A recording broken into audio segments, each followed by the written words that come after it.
বারুইপুরে বিজেপির প্রতিবাদ সভা আজ, আর সেই সভা মঞ্চে দাঁড়িয়ে একের পর এক আক্রমণ শানালেন শুভেন্দু অধিকারী। 21-এ একের পর এক বিজেপি কর্মী খুন হয়েছেন, বারবার রক্তাক্ত হয়েছে বিজেপি, কিন্তু বিচার মেলেনি। খুনিরা এখনো প্রকাশ্যে ঘুরে বেড়াচ্ছে, অভিযোগ শুভেন্দু অধিকারী।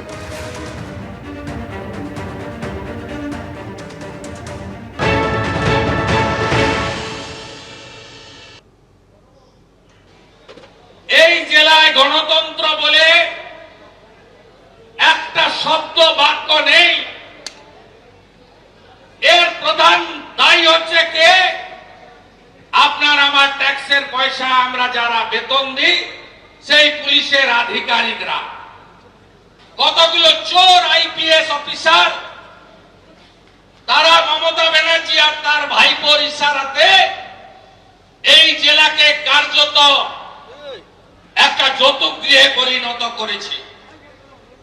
এই জেলাতে গত লোকসভা নির্বাচনে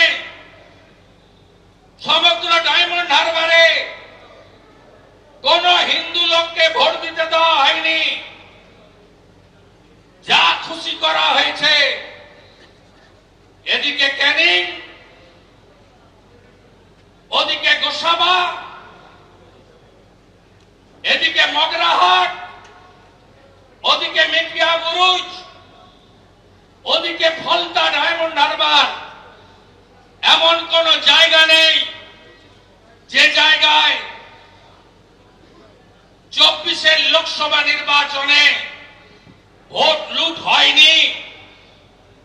প্রত্যেক বুথে 8 জন করে পোলিং এজেন্ট রাখা হয়েছিল, বিশেষ সম্প্রদায়ের, বিশেষ গুন্ডাদের, শান্তির ছেলেদের।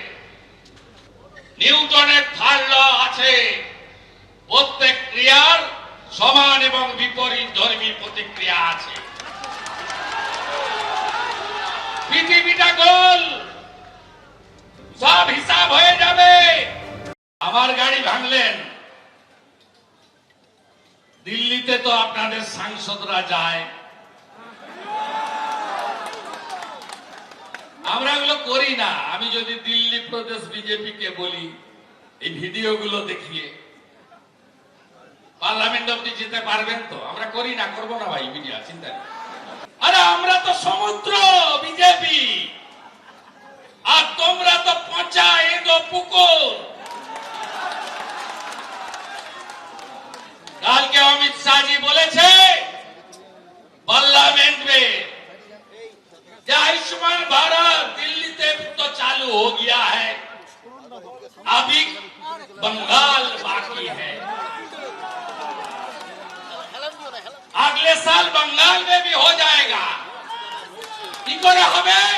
আরে আমি তো পেরেছি। ভবানীপুর থেকে লেংড়ে লেংড়ে ওপারে গেছিল নদী পেরিয়ে। শুভেন্দুকে হারাবো, গদ্দার।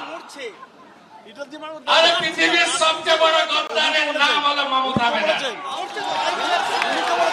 98 সালে ফাউ ফাউ করে ঘুরতেন অটলজি, ভারত রত্ন, আমাদের সম্পদ আশ্রয় দিয়েছিল। তো রাস্তায় ঘুরছিলেন, অটলজির সঙ্গে বেইমানি, হসপিটালে শুয়েছিলেন। রাজীবজি এসে বললেন আপনাকে যুবনেত্রী করে দিলাম, রাজীবজির সঙ্গে বেইমানি।